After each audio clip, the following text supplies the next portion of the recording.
Sa number 6, drug personality patay sa pagpaniro sa Bacolod. Nagapungko sa computer shop ang 43 anyos nga lalaki sang siya ang gintiro sang gunman sa Rachel Store, San Jose 2 sa Barangay Sumag, Bacolod City, Launa 27 sang Lunes sang kaagahon.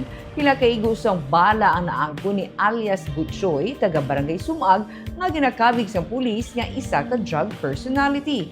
Ang gunman nagasuksok sang helmet kag nalagyo ang kasang scooter type nga motor nga ginamaneho sang iya upod. Na-recover sa crime scene ang 7 ka suspected 45 caliber fired cartridge case kag 4 ka fired bullets. Ginsiling ni Police Captain Andy Ofalia, ang hepe sa Police Station 9, may record nga carnapping ang biktima. Sir, anong motive natin, sir? Mo pala na nakita namon drug related garo activity. Kay because nga previously siya, sir, no? Ga-engage Isang ka involved engage gid sa Dinigo, yes, sir. sa lawas Oo. damo.